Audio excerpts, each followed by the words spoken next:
So I'm grateful that we're able to keep Alan focused on the point and not get distracted with the jazz or other things. So today, hopefully you've all had a chance to see the agenda that was shared with us previously.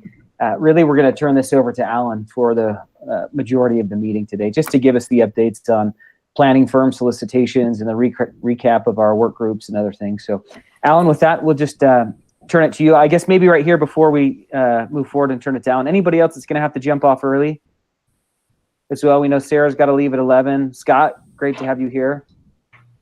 Okay, well, we'll probably be done in about an hour within that time frame, so hopefully we can catch all of it. Alan, we'll turn it to you. Thank you. Can I interrupt for a second? I looked for the agenda and didn't see it. What email address did it come from? It came from The Point, Utah. Okay. So should have gone out, when was it, maybe last week early. That's probably, you guys were too well prepared, so. Although, I'll just kind of walk through everything. The real issue today is having us collectively kind of review the little summary of this work group's efforts and see if you have any changes to what we've drafted before we finalize the report. So it'll be kind of a bit of a group exercise. But let me, first of all, just say again, thanks to all of you. It's great to see you. Appreciate this group. I was mentioning earlier how much I enjoy these meetings because you're just engaged and full of really terrific ideas and enthusiasm. So let me just first give you a little update on where we are in terms of selecting our planning firm. We'll then review the draft report section for the Environment and Air Quality Working Group. Then I'll kind of tell you what the next steps are and what you can expect over the coming months.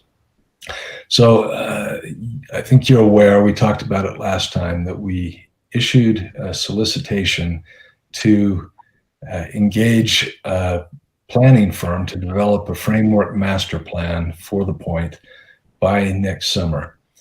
And it's an ambitious agenda, but it's one that we feel is doable. We received 12 applications from planning firms that are well known around the world. Really is a terrific list. We've started the process and we took all the applications. Our selection committee narrowed that down to 6 firms. Last week, we interviewed all 6 of them and went through a very difficult process to winnow that down to a final 3. So we now have 3 finalists. Again, terrific firms. Their proposals were really interesting. They, I think for the most part, captured the conversations that we've had with this group, very focused on sustainability and trying to address some environmental challenges in the region. Now we start an especially competitive process. So later today, we're going to send out kind of the stage 2 document to these firms. And that document just outlines a series of 3 meetings we will have with them. First will be a charrette the first week of November. And it'll be an opportunity for us to share information on the site, on the history of the area, the efforts of the working group. They'll be able to answer some questions, ask some questions. Then we'll send them off to do some work. And over the next couple of weeks, they will start the process of developing big ideas, outlining a very general plan for the site, responding to what we call the key vision elements. These are the main points that have come out of our working group process. I think we mentioned this before, but we identified, I think, 6 or 7 what we call key vision elements, including one on sustainability that was driven by this group. And we scored these firms based on their response to these factors. That's going to continue to be part of our scoring. And so we're going to ask them to come back and share their ideas on these key vision elements. So that's, at that second charrette, we'll have some back and forth with them. We'll tell them what we like, what we don't like, where they ought to focus more attention, and then send them off again to refine their ideas. We come back, and I believe it's December 11th, we're going to have final presentations, and the committee will then make a recommendation to the Point of the Mountain State Land Authority Board, who will make the final decision. So the goal is to have a planning firm in place by the end of the year, under contract and ready to start operating first thing in 2021. So I guess the key points there are we're on pace. We're very pleased with the candidates that we have, and your work has very much informed the selection process and will continue to going ahead. Now, I mentioned that today we'll be sending out a document to these firms. The document will outline the details of the process, but more importantly, provide them some additional information. That information is going to include a detailed scope of work. It includes the program for the site from our real estate analysts. So essentially identifying market direction and the types and amounts of uses that we would expect to see on the site. It'll importantly include the report from the working groups.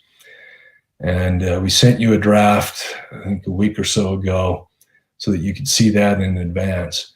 But the report is an attempt to take, 4 months of detailed discussions and boil it down to some of the key points.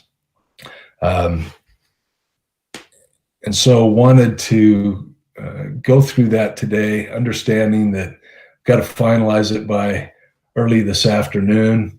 We've met with the other 4 working groups and refined their pieces of the report.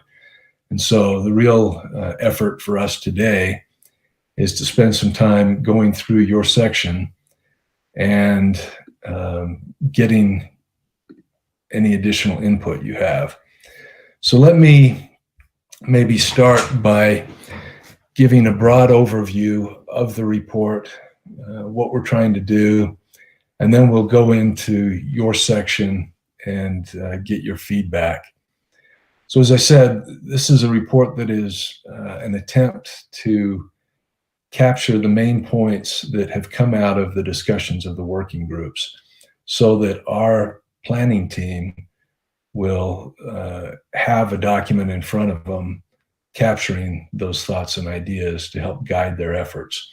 It's also really a report that people in the public may be interested in seeing, getting a sense for what we've talked about to this point.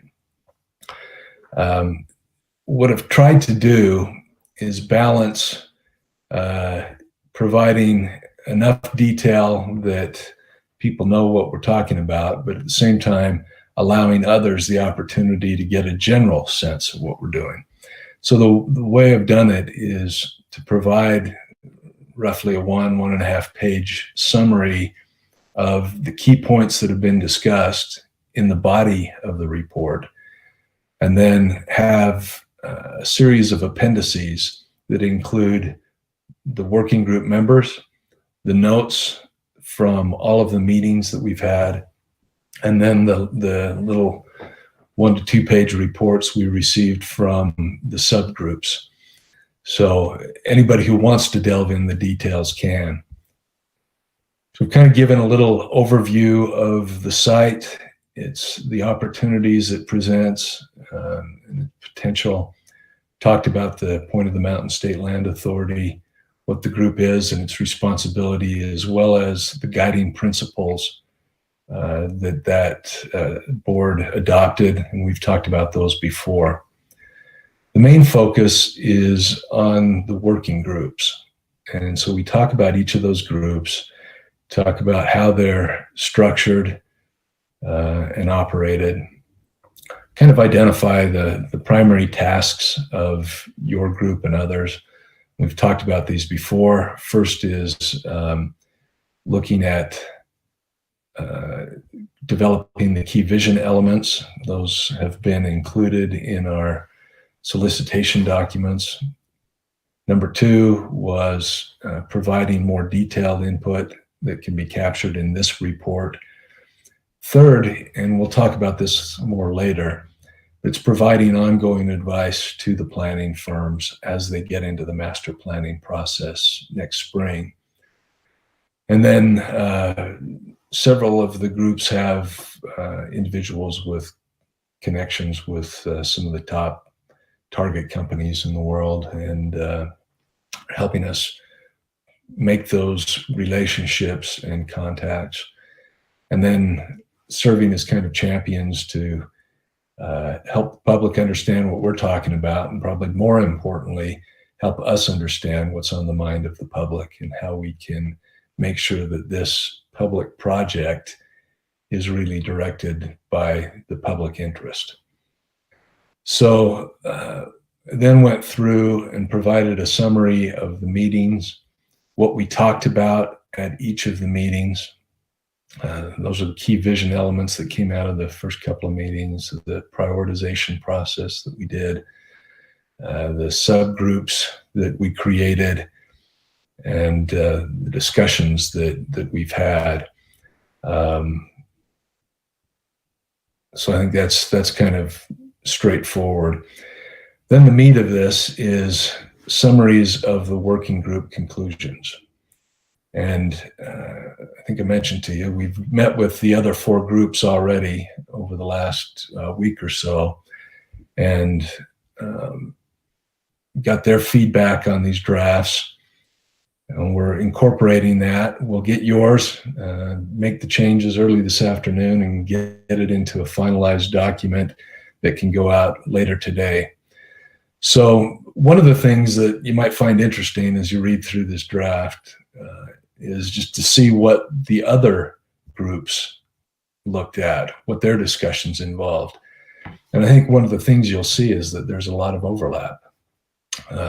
Nearly all of them talked about the importance of creating a great place. And an element of that in the minds of all of them was creating a place that is sustainable, that takes into account the environment. So I think that common voice is going to be helpful. Let me just walk through the full section here for your working group, and then we'll go back and kind of go through paragraph by paragraph, and I'll ask you to just fill in key points that you think I've missed. Help me clarify things that I may have mischaracterized, or if there's something in there that shouldn't be, we can certainly adjust that. So with your indulgence, I'm not going to read everything, but I'll just kind of summarize each of these paragraphs.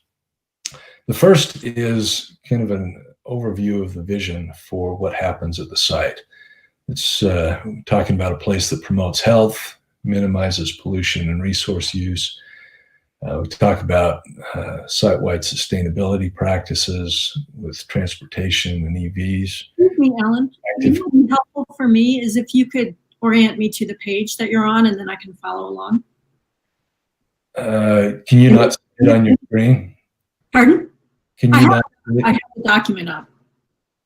Okay. I've got it pulled up on the screen. No, for some reason I'm not seeing that. I must have a weird setting. Are others seen it? Able to see it? Yeah, I can see it on the screen. That's weird. Yeah, I can see it on the screen also. Maybe I'm in a weird setting. Okay. Let me see. I don't have page. Oh, I can see it. Just if you let me know what page you're on. As I said, I don't have page numbers on here. Oh, okay. Let me. It should be about a third of the way. Well, maybe a quarter to a third of the way through the document, in the section that is working group conclusions, and then go through each of the individual working groups, starting with the stakeholder working group, then it's education, research, and innovation, and following that is the environment and air quality working group. That's page 9 right there. Is that it? Okay, there it is. Now I can see them. Yes, page 9. Okay, so that the first paragraph talks about transportation, including active transportation, ambitious trail park, open space, and recreation. We talk about efficiency and wellness standards, water and energy conservation, air and water quality strategies, equity and affordability, and then go into specifics regarding some of those areas. So the first, with a focus on air quality, recognize that this was a priority set out by the legislature, and that your group encouraged us to consider upstream, midstream, and downstream emission sources and impacts. With respect to vehicles, talked about early planning for transit-oriented development and active transportation, looking at electric vehicle use with on-site charging.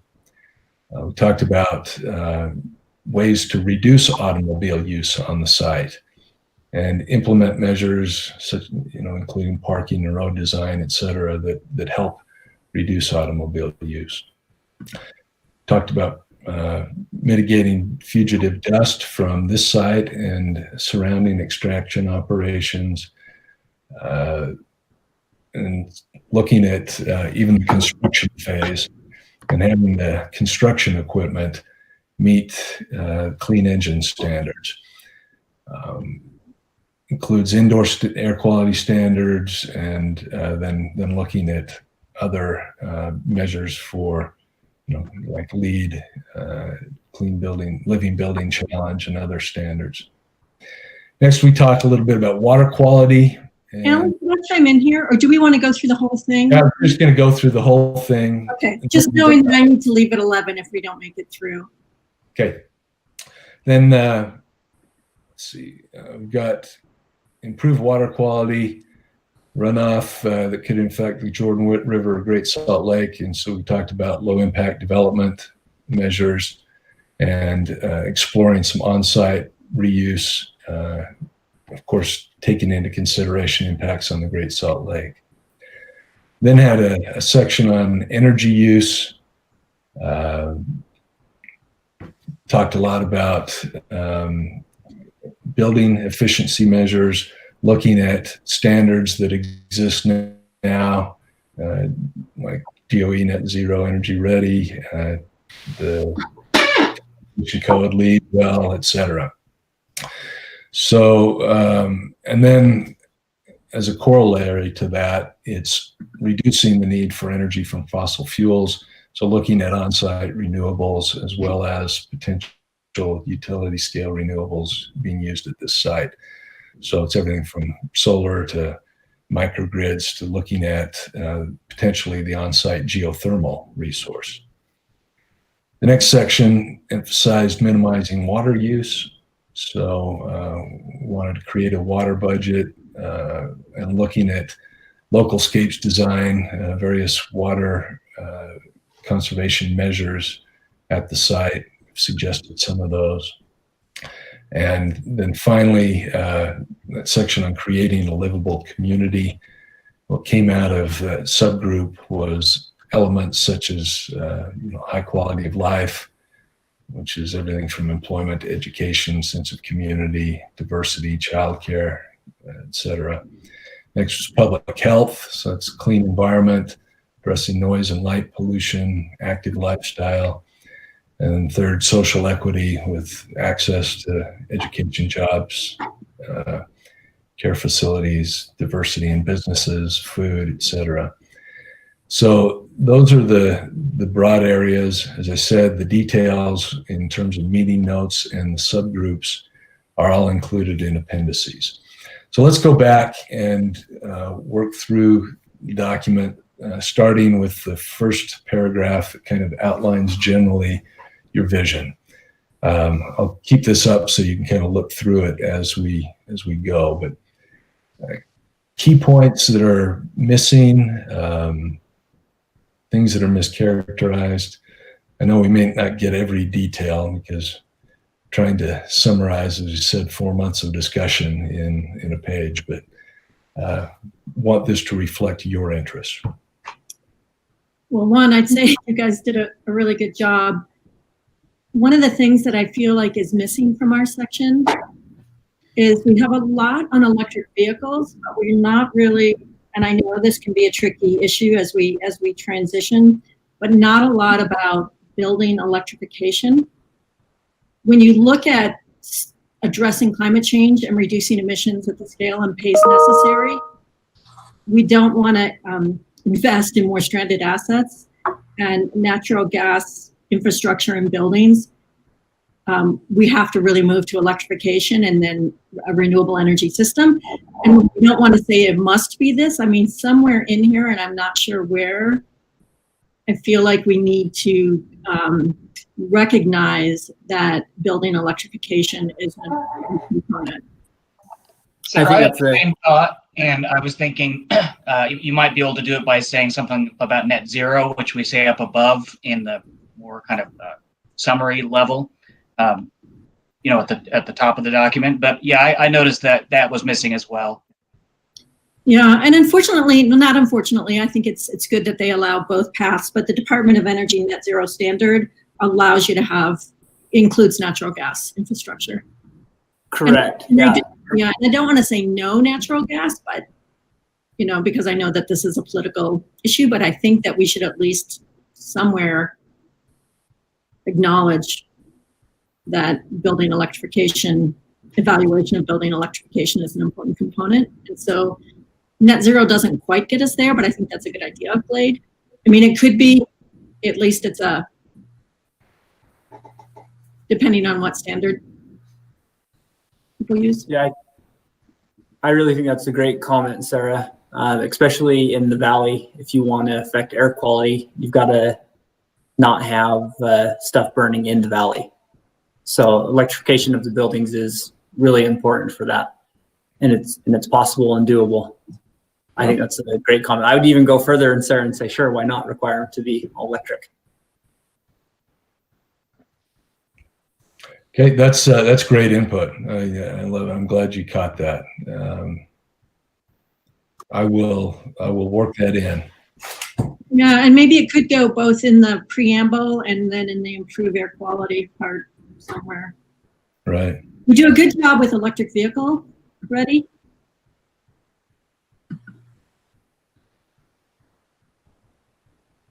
Anything else in that first paragraph? I had one question for our group, and just because I can't remember, and I look back through our more detailed notes that are at the bottom of the document. Does anyone know, or can you elaborate on what the Department of Energy indoor air quality standard is? Is that like off-gassing from? I don't remember that from our discussion. I'm not familiar with it, Glade. It just came up in one of our early meetings. Somebody mentioned that. Yeah, the Department of Energy has an indoor air quality standard, and just depending on the type of materials, venting in the home, what the quality of air is in there to meet that standard. So it's taking into account not only the air quality of the exterior in the valley, but also what your actual air quality is in your building. And there's just requirements that you meet to actually be able to qualify for that. Okay, standard. Thank you. Yeah, thank you.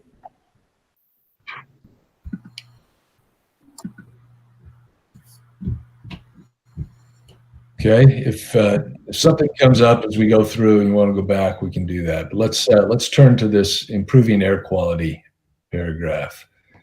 And I know how tough it is to try to edit a document by committee in this format, and so we don't need you to worry about wordsmithing, but want to make sure that we're capturing the concepts that are most important to you.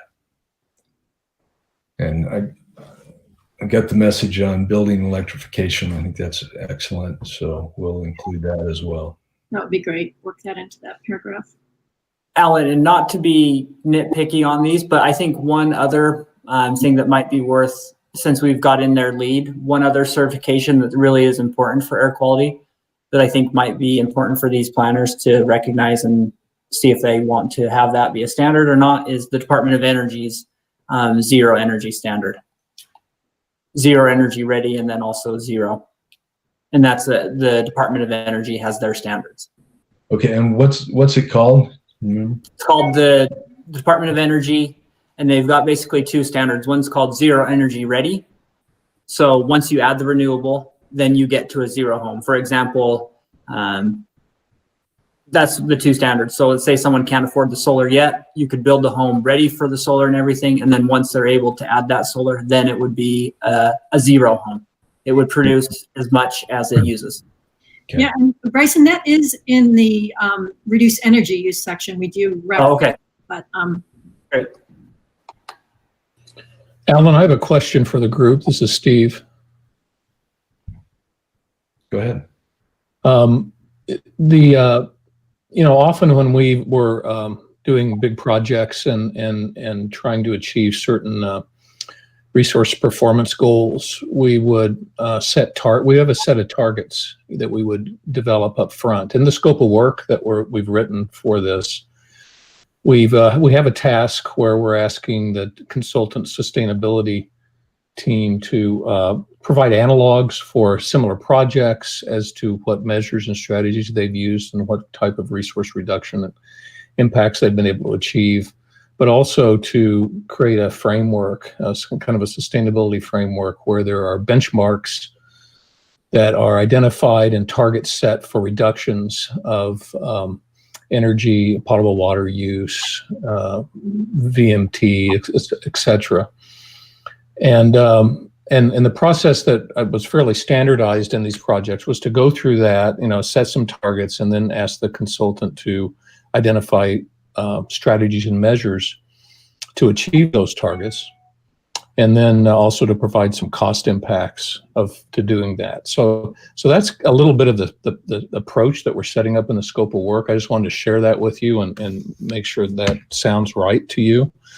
But also, in terms of actual setting goals in the paper here, there's one goal which is net zero energy, but I guess the question would be, if that's not achievable, would there be other targets? Like, if that's not achievable, we want to achieve at least for instance, we would set something like a 35% reduction in carbon footprint compared to a base case, and a 40% reduction in total energy reduction.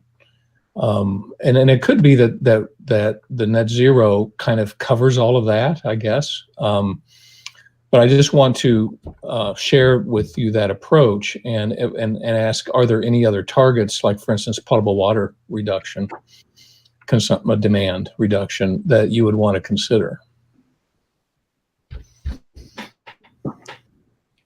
And part of the challenge with that is not just coming up with an arbitrary number, but I don't know if we've got the data to be able to say that, given understanding what costs and what the baseline might be. But certainly, if there are some standards that are out there, we ought to be aware of them and looking at them. If you look, I don't know if anyone heard Lisa Jackson from Apple, used to be with EPA, talk about their environmental goals, or what Google's doing, or Facebook, or whoever, these large tech firms.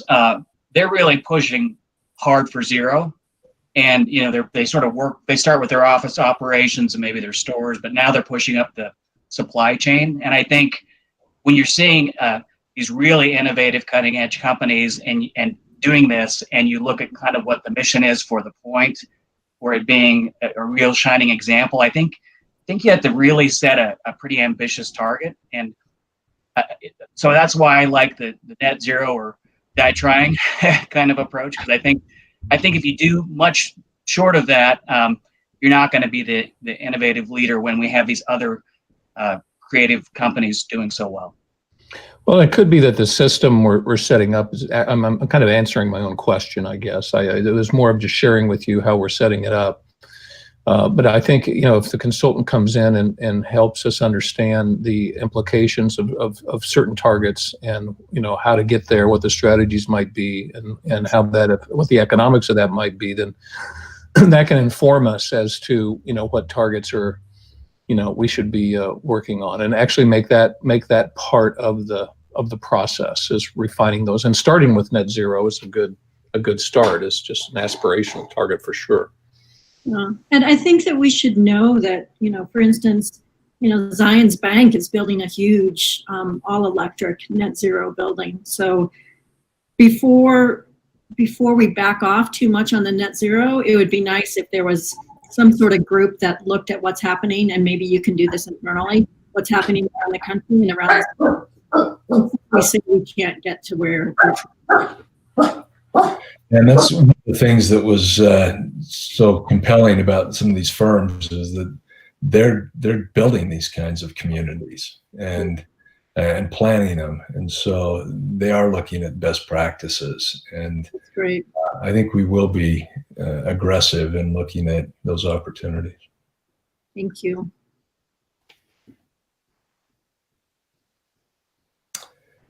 Okay. There's nothing else there. I'll just move to water quality. Again, that's a little bit general, but recognizing that there are things that we can do with low impact development design criteria, looking at maximizing recharge on the site so we don't have much runoff, exploring some potential on-site reuse. Anything there that we need to add or adjust?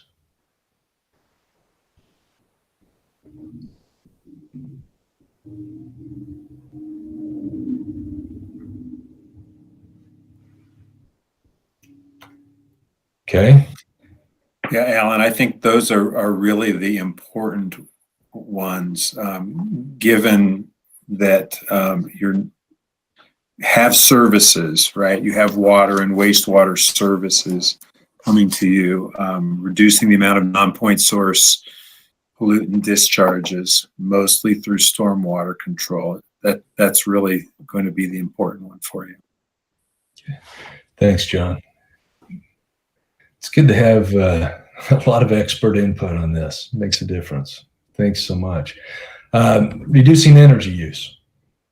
So this is a big one. And we've talked about a number of standards that can be considered. Those are kind of listed there. So again, one is the energy efficiency side, and the next paragraph is focusing on using renewables on site or using utility scale renewables. Anything? I'm wondering if we should mention electrification in here as well.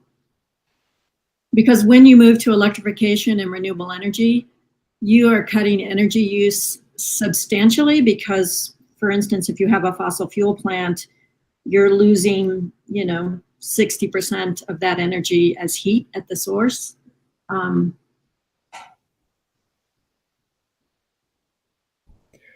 So does that go more to the renewable generation as well? I guess it goes as well to the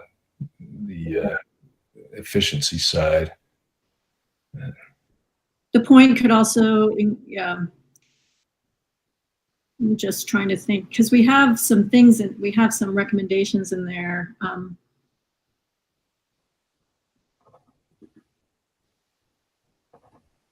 Maybe it's by requiring buildings to evaluate electrification and to meet efficiency and wellness standards. I don't know if that's enough, but if people are required to evaluate whether they could do an all electric building, that's a good start. I don't know what the rest of the team thinks about that. Glade. It sounds good to me, and what you're bringing up is I struggled back in the air quality section. We don't talk really about renewables per se, and you covered that elsewhere. But there's a lot, as Alan's pointed out in his email. There's a lot of overlap, and so I don't know how much each of these concepts need to be in each category that they touch, but certainly what you're talking about matters for both. We wanted to show where there was overlap among the teams, but I didn't want to repeat a lot of things within each group's summary. So I thought, trying to keep it kind of short point, and obviously there's a lot of overlap between water use and energy use and more. So Yeah, my only thing is there's nothing in any of those examples that we give, and I was part of making this section, so I take full responsibility, that addresses electrification for reducing energy use. Yeah. Yeah, no, I made that note, and so I appreciate that, Sarah. That's good.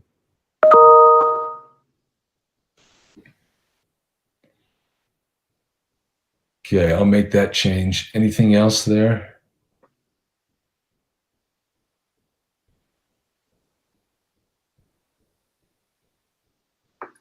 Okay, let's turn to the water use section. And, you know, again, it's kind of general at this point. It's looking at a water budget and then the typical things that we consider as part of water conservation, especially in our area. Landscaping is the big impact. So we mentioned local scapes, water-wise landscaping principles,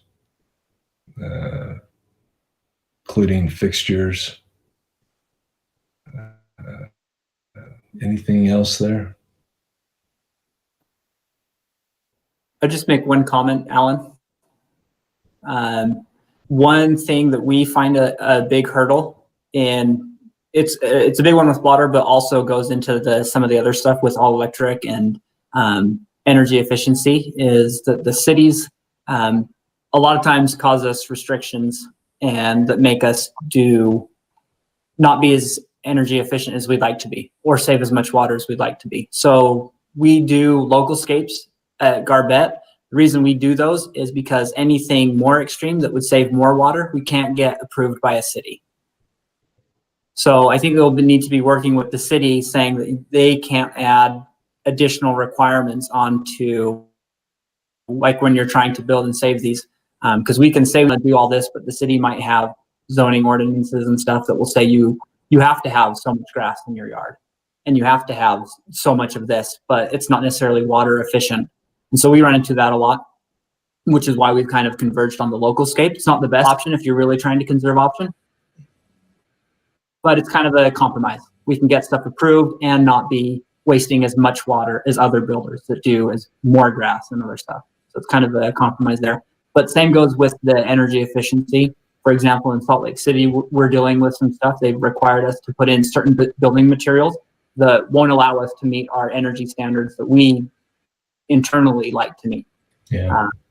So making sure that the city doesn't add requirements that make it impossible to meet energy requirements or to conserve water, which we find a lot of times they do.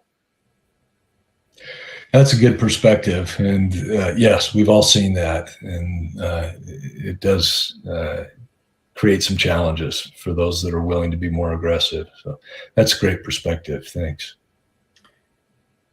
Just one other thing here, Alan, is just the balance between xeriscaping and tree shade. And because sometimes you'll see this done in a way that doesn't provide any building shade, or, you know, just carbon dioxide uptake sort of sources. So just to make sure there's a balance here.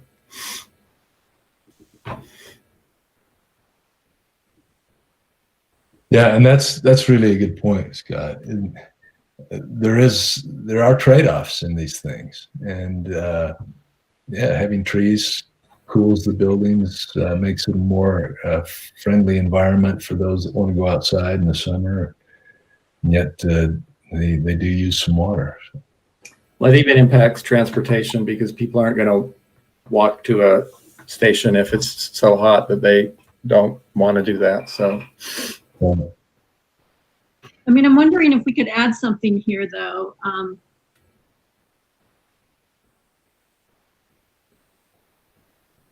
I don't know if you could add a clause to it while, because we did reference, I think in ours, I don't know if it made it into the document, proper placement of trees and shading in our reduce energy use. Let's see, or somewhere we put it in ours. It's in our notes. I think we had that too, Sarah. And Pardon? I think the pollution group had that as well. Yeah, somewhere it should, yeah.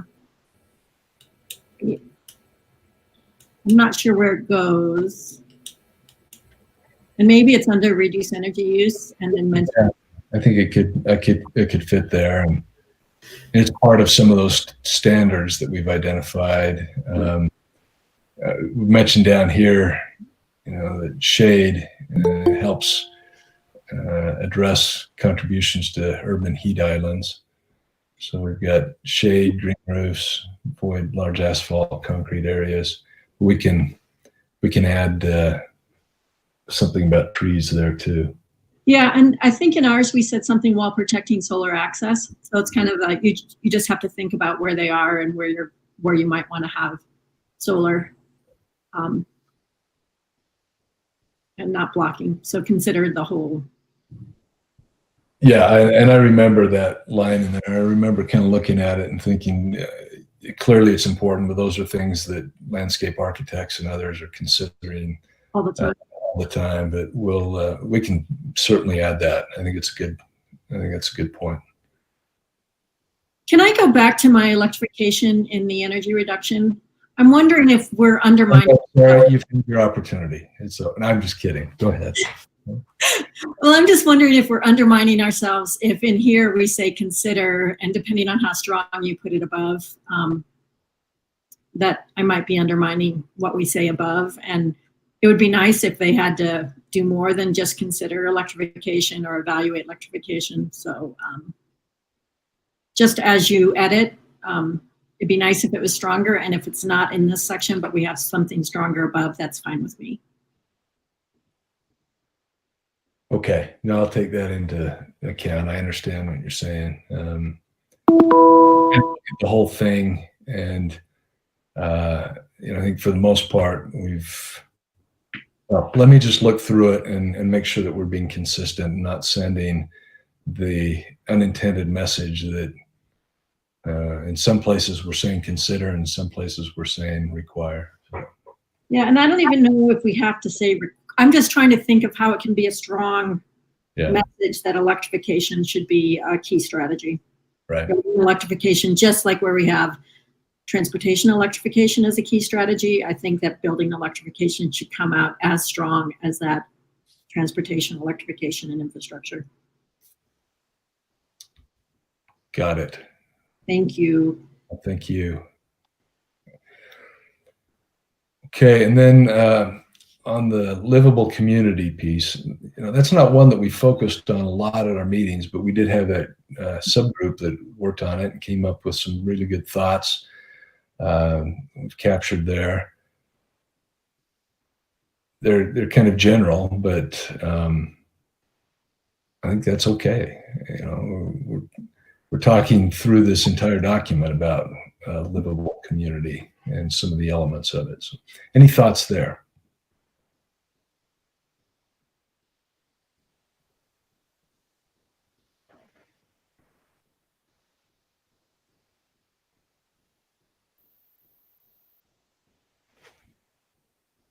Okay. I think you did a nice job of summarizing what came out of that group and getting it in there concisely. Well, this is terrific feedback as your input throughout the process. It's been great. As I said, I'll immediately following this meeting, I'm going to sit down and work on the drafting a little bit, because we've got to get it edited and formatted and make it look pretty by early this afternoon. So this is really helpful input, and I appreciate it. Let me just kind of talk briefly about where we go from here. I mentioned that we're going to be hiring this planning firm by the end of the year. They will have this document and be able to review it. We're going to emphasize it with them when we meet next week. We will not have any more meetings of this working group this calendar year. So you get November and December off. We're not going to try to meet the last weeks of those months. The planning team will start working on this framework master plan early next year. And there are generally 4 phases to their work.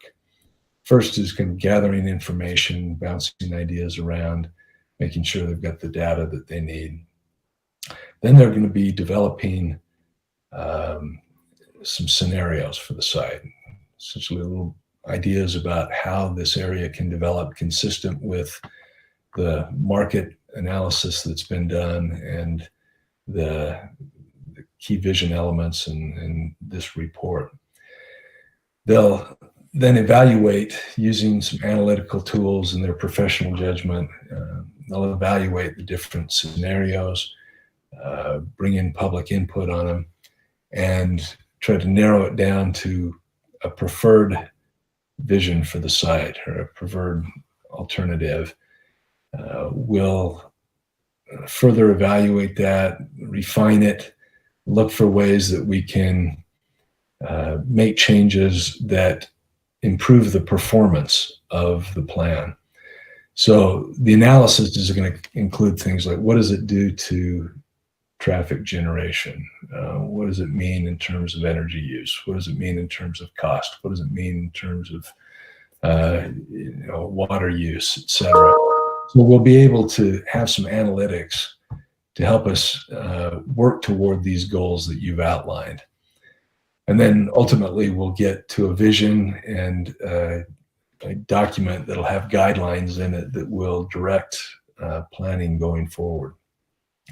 As we've said, this is going to be a framework master plan, so it's not going to be detailed, showing where every building is going to go and what it's going to look like. That just doesn't make sense in a world that changes as much as ours does. But it will have enough detail to guide decisions, to show different sectors and the type of development that will go in them, show how transportation and land use work together, provide the green infrastructure, and the type of development that we want to see to accomplish the goals that you've outlined. So I guess my point is, this is where you come in. At key milestones during the fall, as we kind of wrap up or get close to wrapping up each of these different sections, we're going to want your input. And any of you who are willing, we'd love to have you meet with the planning team, tell them what's working, what's not, what you like, what you don't like, where they ought to be looking for additional information and ideas, and just make sure that you continue to be a sounding board throughout that process. So again, we don't want to overburden you, but to the extent that you're willing, would love your continuing input throughout that process. And we'll just let you know periodically when we've got a touch point with those planning teams. So that's kind of what we're thinking from here. Any questions on that? Okay. And Steve, anything that you'd like to add to that?